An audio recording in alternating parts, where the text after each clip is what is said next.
is Antoine Jacobson. I'm from New Jersey, but I'm still head of the kitchen garden in Versailles. En français. Bonjour, je m'appelle Christine Dufour et je suis responsable des cultures. Christine Dufour is head gardener at the kitchen garden. You had a question? What keeps you passionate about the kitchen garden? Pourquoi est-ce que tu es investi et passionné par rapport au jardin potager? Qu'est-ce qui fait que tu as toujours envie d'y aller? Ou est-ce que tu n'as plus envie? J'ai toujours envie. Je viens tous les matins en ayant envie. Ça c'est déjà... Moi je suis née dedans de toute façon. Je suis tombée dedans comme la potion magique d'Astérix. C'est Obélix. Hein, bon. C'est Obélix d'ailleurs, ouais. Voilà, non? Christine says that yes, she's always passionate, and maybe it's because she fell into it when she was young.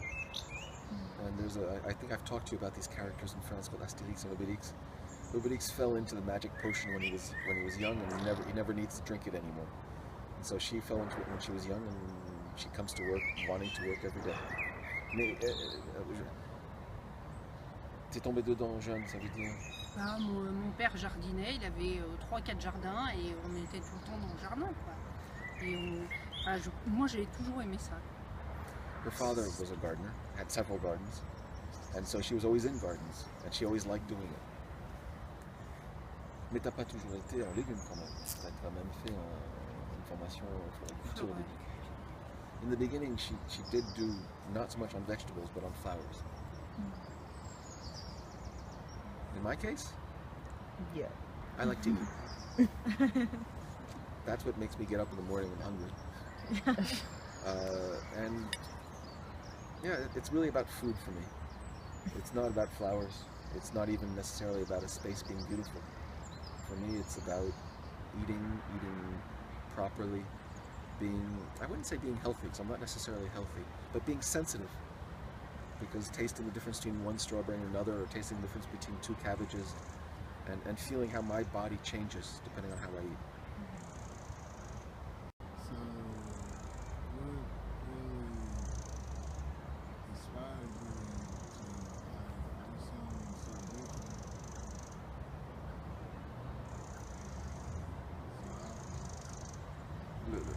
La question de Q, c'est qu'est-ce que c'est? Bon, c'est quand même différent ce qu'on fait ici. Pourquoi est-ce que moi je suis venu? I guess my answer is still about food.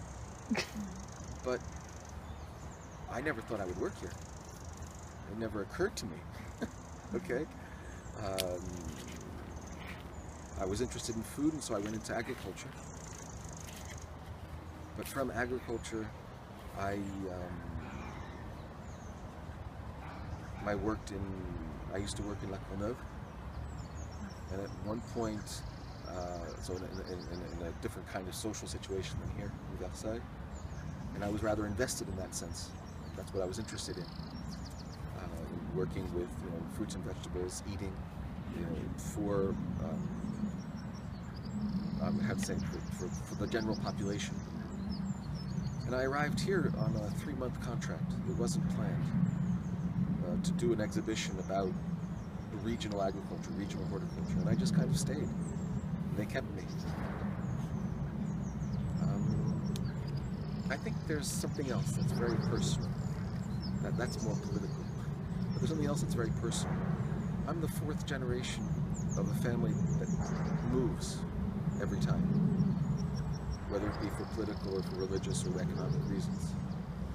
And I think I've been looking for a place, not so much to settle down, but a place where I'm grounded, where there's something about the earth, something about being from somewhere, because I'm not from anywhere. And maybe I've kind of found that here, even though it's strange. I thought it would be La Courneuve, not here. Let me try to translate the question for Christine. Pourquoi ici, c'est Pourquoi ça? ici? Pourquoi les légumes? Pourquoi ici? Et eux, pourquoi ici? Non mais voilà. She turned the question around. Why did you come? But, il faut quand même que tu répondes. Oui, non, parce que c'est un lieu historique, je pense qu'il est empreint d'histoire, parce que justement c'est pas un lieu de production conventionnelle. On peut produire, mais beaucoup de variétés, des variétés historiques, mais en même temps des variétés modernes, qui a vraiment une large diversité de production.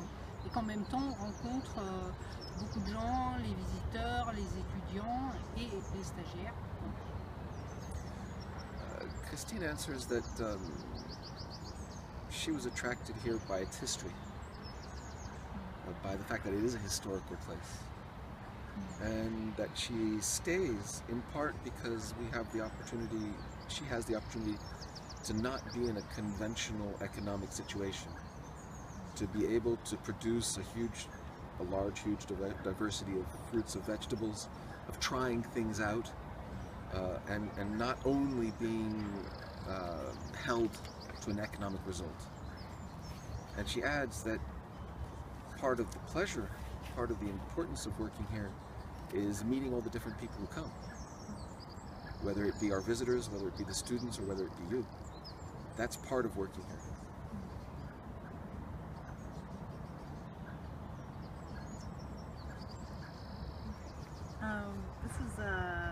This is a very general question, and you can answer it briefly. But we actually don't know very much about the team members and gardeners. I was wondering if you could give an overview of the length they've been here and their experience, and actually what specific qualities you look for in having gardeners work here and take care of the garden. I think it's a wonderful question for Christine. I'll answer after. Yeah. La question c'était, finalement ils sont là pas longtemps, avec le problème de la langue, ils n'ont pas pu parler avec tout le monde de la même manière. Mais ils avaient envie que nous répondions, que tu répondes sur, en quelque sorte, d'où viennent les jardiniers et quelles sont les qualités que tu y cherches, que nous y cherchons. Alors, est-ce que... Ouais. Et j'ai dit que je voulais que Christine réponde avant moi. Bon, alors les jardiniers, d'où ils viennent, on va dire en premier de lycée agricole, de formation agricole, mais il y en a la moitié qui n'ont pas forcément de formation agricole et qui ont appris sur le terrain, comme Mathias et Emmanuel. Et moi ce que je cherche, c'est plutôt quelqu'un qui aime effectivement les légumes, la nature, le travail et qui s'implique, qui apprenne en même temps. De toute façon, c'est pas une formation dans l'école, c'est une formation sur le terrain. Christine answers where the gardeners come from. About half of them come from schools for gardening. But the other half doesn't. And she adds that the most important thing is probably that they want to learn. That they like to work, that they like nature, that they're interested in food, but that the most important thing is that they want to learn, that they're because somehow or other, that's what she said at the end. She didn't say somehow or other, but she said at the end. She said that it's a job, it's a place where you learn by doing. It's not about knowing before.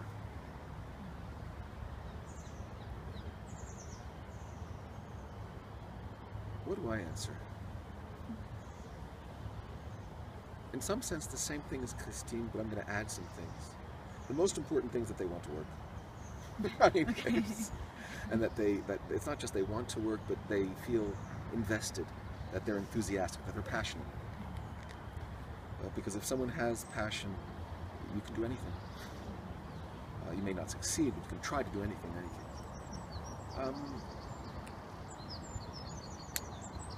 I would add something that's very important to me.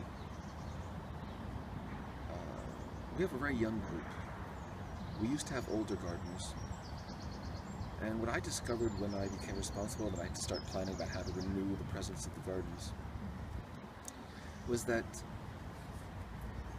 older people have a tendency, not everyone, not like Christine or me, I hope, but older people have a tendency to be set in their ways. So when I looked for older people who knew how to garden to replace the older people who were still here, I discovered that they didn't want to do the new things. And so though initially I wanted older, I wanted to replace a 60-year-old by a 50-year-old to let the young 20-year-olds have the time to grow, I realized, forget it. Let the 20-year-olds take over. And see what happens. Because if they get things wrong, they will. I do. So they do. At least they have the energy to correct themselves. Well, the people who are 50, they get things wrong, but they're not too worried about correcting what they get wrong. At least that's how I feel about it. So I think that probably the most important thing I look for is young in spirit. Whatever age it be. Like yourselves. Donc j'ai ajouté à ce que toi t'as dit que voilà, quand moi je suis arrivé par rapport à 2007 et la présence de Jacques et François, Jacques et Jacques, ou l'ordre en fait, j'avais cru au début qu'il fallait retrouver des anciens. Oui. Et puis peu à peu j'ai réalisé que non, il faut donner la chance aux jeunes de faire des erreurs parce qu'ils ont aussi l'énergie de corriger leurs erreurs. Et que fondamentalement, je pense que la chose, au-delà de ce que toi tu as dit, d'être passionné, d'être investi, d'être d'accord d'apprendre, ou vouloir apprendre, la chose qui me semble le plus important, c'est la même chose que tu viens de dire, mais avec d'autres mots, c'est d'être jeune d'esprit. De quel que soit l'âge. C'est de rester dans l'essai, rester dans essayer. Ce qui est quelque chose qu'on a tendance à faire quand on est jeune, mais que tous les vieux ne font pas. On va tous y venir. Christine's answer to my translation of what I said is, everybody gets old. That kind of leads to the next questions on very intentional techniques that you use in the garden and that the gardeners use. And it seems to be a blend of traditional and modern, and I wonder if you could speak to that and how you decide what practices to use. On essaye les deux et on prend le meilleur. So after my long question, there's a short answer. They try the traditional, they try the modern, whichever one works best. Okay. La preuve, c'est les asperges. Les asperges, on a donc mis une variété moderne et fin, et l'argenteuil. On a bien vu que l'argenteuil, on n'y est pas arrivé. Hein. Donc on va rester dans cette... Sauf que là, je suis d'accord, sauf que là, on mélange à la fois la variété et la technique. Ah. Parce que, mais je suis d'accord, hein, je suis tout à fait d'accord, Christine. So Christine says there's a good example in the garden of that kind of question. It's the asparagus. We've tried cultivating asparagus, a variety that's an old variety from the late 18th, early 19th century, so over 20 years old, and a modern variety. And we've given up on the old variety because it just doesn't grow as well. It doesn't have a taste that seems that much. I'm adding. Doesn't seem that much more interesting in terms of taste, and it's far more difficult to grow. It has more disease problems. Stay with the modern one. And my answer to Christine was yes, but that's about varieties. How about techniques? Alors, et sur les techniques.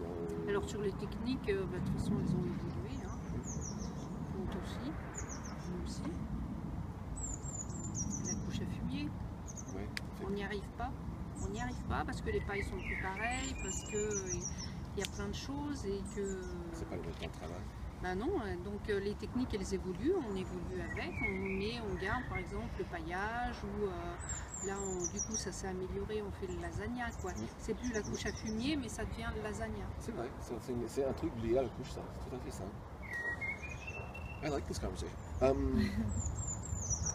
Christine says, I mean, techniques have evolved, people have evolved, the situation has evolved. Such that, I mean, we can't do the same things because we don't have the same things to do it with. Not the same number of gardeners, not the same straw, not the same plants. On the other hand, things have changed, and so, for example, we used to here, what was very much done here was what's called hotbeds. So a system of composting where the heat goes up and you put earth on top and you grow plants on it. We don't do that anymore, but we do a system that's called lasagna, and which is a kind of derivative of the same system, but made for our modern needs. We don't worry about going up in temperature, we don't have to take care of it as much. And it still, in some sense, functions the same way, but without the production of heat. So I think that in this garden, and maybe that's something, je vais quand même aller plus loin parce que je vais te le dire à toi avant ce que je veux dire. Il y a aussi un truc, parce que moi j'entends derrière ça une question américaine, c'est-à-dire un jardin historique qui ne cultive pas de manière historique. Les États-Unis, souvent aux États-Unis, on recrée le passé. Moi je ne suis pas contre ici, on n'a pas les moyens. C'est-à-dire que moi je suis d'accord de faire des couches chaudes, mais il nous faut les jardiniers, le matériel, et on ne l'a pas. Et en plus, si on l'avait, je pense qu'il ne faudrait pas le faire sur la totalité du jardin, mais une parcelle où on fait une démonstration, où on apprend nous-mêmes, et on fait une démonstration. Oui, parce qu'on n'a plus les savoirs aussi. For me, behind your question, there's something else. It's the relationship to history. It's the relationship to time. In the States, when I visit occasionally a historical garden, people want to recreate the past.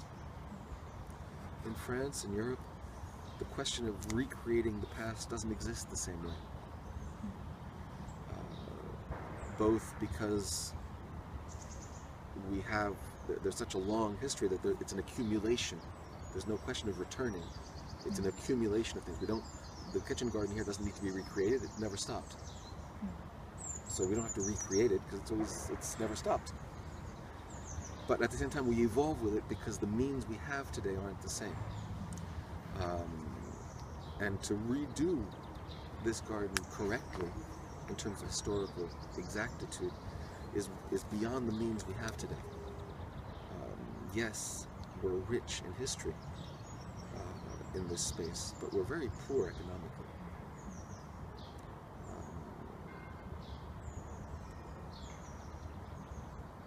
I don't know how to. I'm trying to think of an example. It's difficult to talk money. Not in the sense that it's difficult to give numbers, but what's comparable, what's not comparable. But basically, Christine runs this garden in terms of what the budget she deals with about $50,000. What can you do with that? I mean, it sounds like a big number, okay? But when you start trying to buy seeds, buy manure, repair tractors, repair the tools you have, buy a new hose, it goes very quickly. So not including wages. Not including it. I was scared for a second.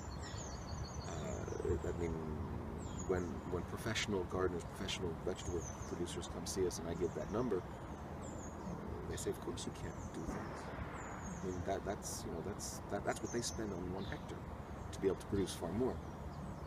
We do that on, the site is 9 hectares, so about 24 acres.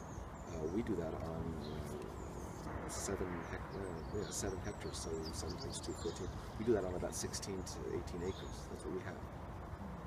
And I think we'd succeed pretty well. We could probably do better. We can always do better.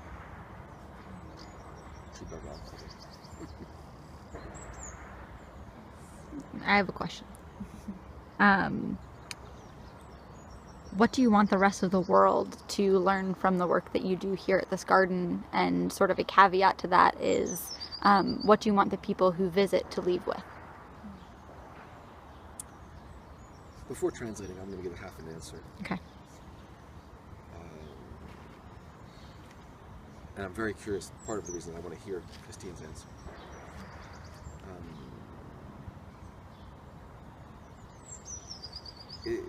What do we want? I'll start by the second question. What should people leave with? I would really like people to leave with a better understanding of food. Because the environment and our relationship to the environment is, for me, the major question of the 21st century, among others. And I hope that a historical garden, what we do in it, can help think about how we cultivate our world. La question qu'elle nous pose, c'est qu'est-ce que c'est que nous? Qu'est-ce qu'on pense nous être l'importance de ce lieu? Et avec quoi est-ce qu'on voudrait que les gens qui viennent repartent? Les Américains qui partent les choses. À toi. À moi, je voudrais qu'ils découvrent le jardin qui a traversé l'histoire, ces 300 ans, et avec son évolution, et vraiment qu'ils découvrent des plantes d'aujourd'hui, mais d'hier.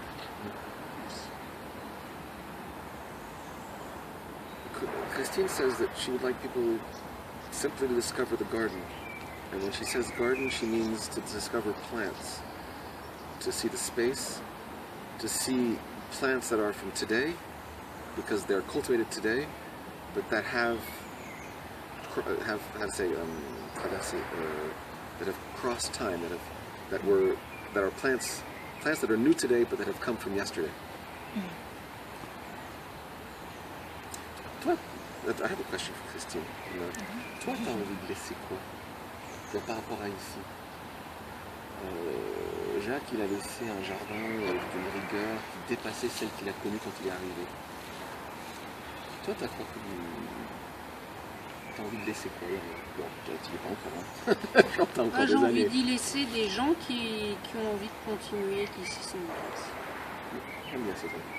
So I asked a question to Christine because I thought your question was in some sense too general for her in particular. And so I asked her, what do you want to read? You, Christine, what do you want to... And she says she wants to leave people who want to continue.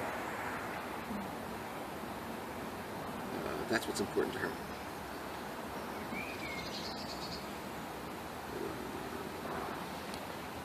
And that returns to one of your questions about the gardeners. And that's important to me when I talk about young and old. Many people think that you need older people to transmit knowledge. There's a famous proverb that says an old person who dies is a library that's burning. And it's true, but I think we have to give young people or young spirits the opportunity to create new knowledge. It's not just about transmitting knowledge. It's about creating new knowledge, new know-hows, reacting to new contexts that aren't the ones that our parents or our grandparents knew, and that do not need the same answers.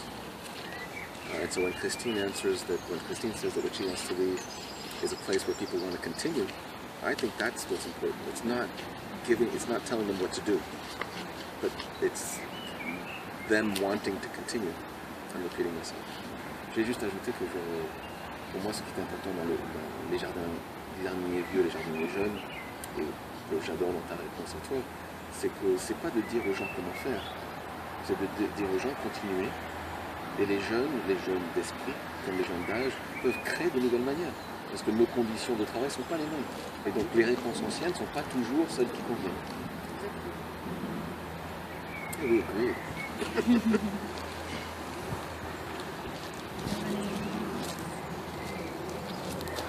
Are you hiring? Elle demande si on embauche. Ouais. Même réponse. We both agree, we'd like to.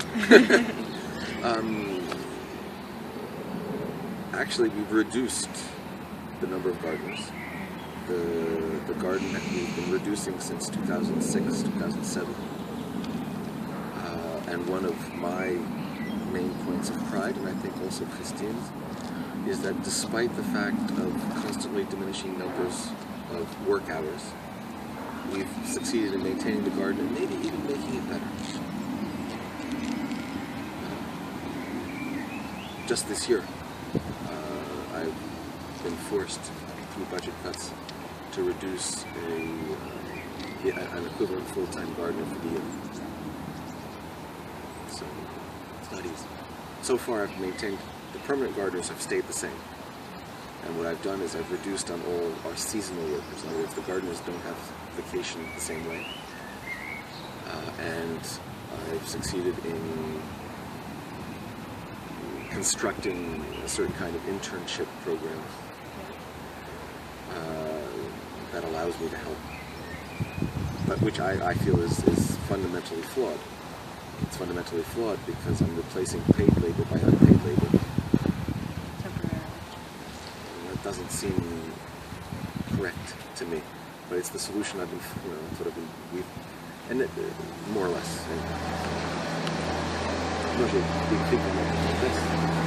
What I can hear is you're asking whether we think we're an example to follow?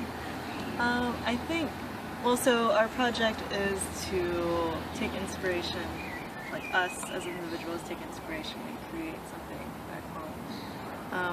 But I guess he's kind of asking, how do you go the next step and continue inspiring others? Like, what advice could you give as to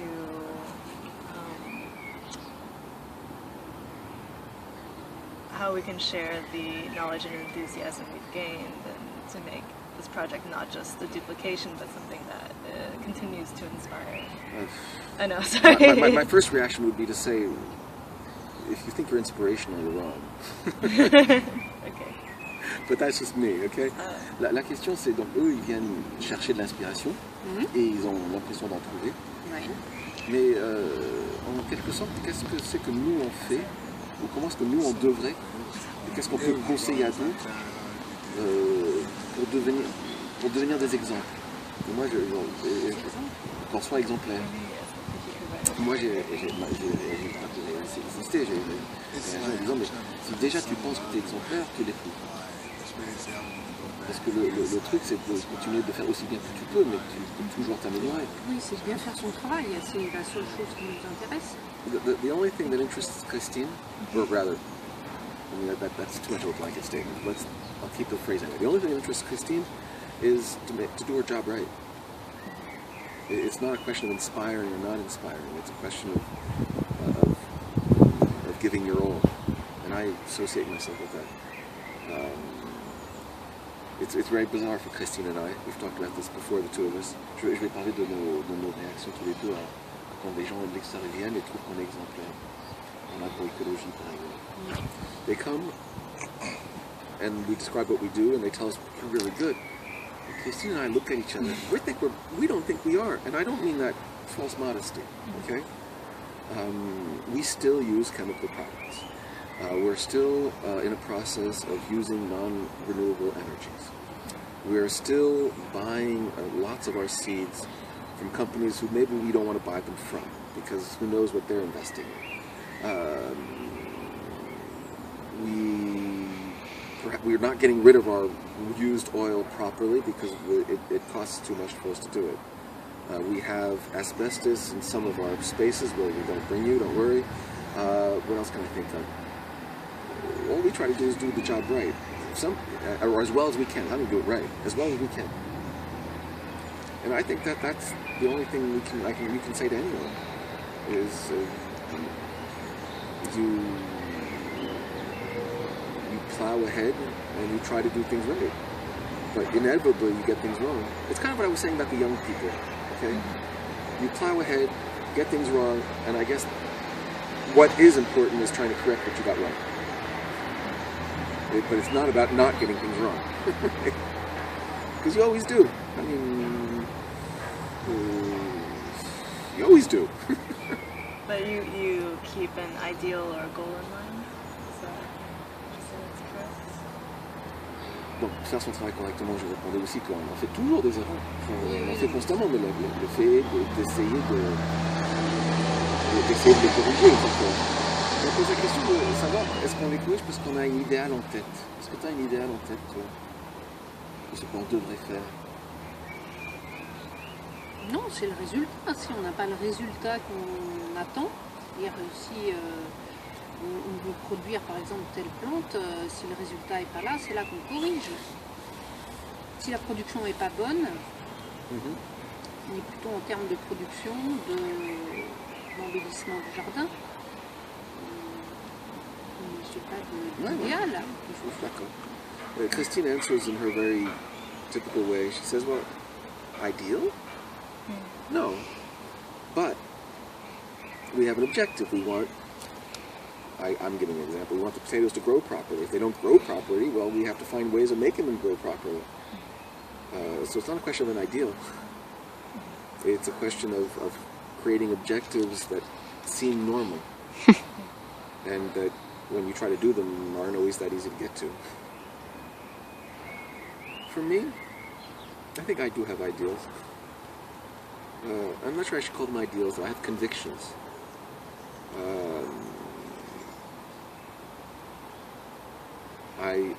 I believe in equality. I believe in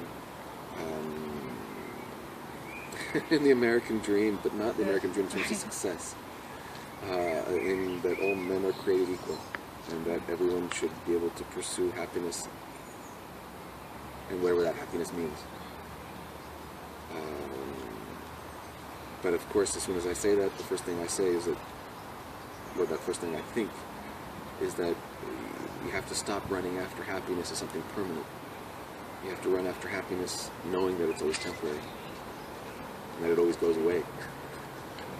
The French word for happiness is a word I really like. It's bonheur.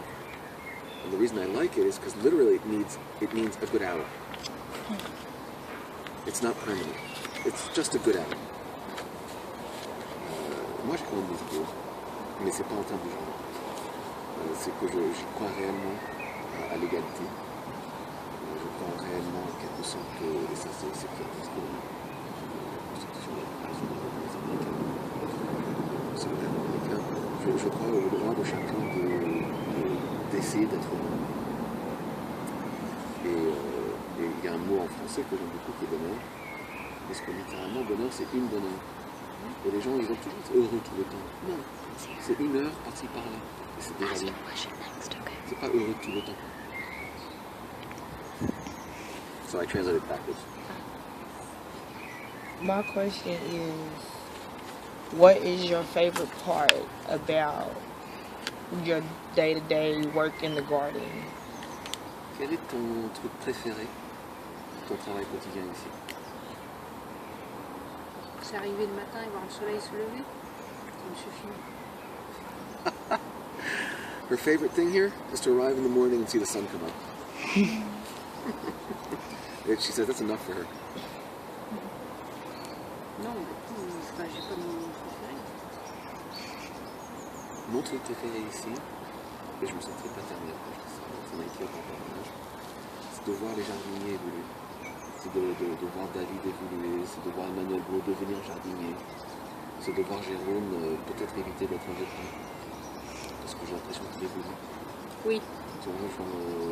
C'est de voir Mathias ça y est, c'est bon. C'est parti. Assumer peu à peu,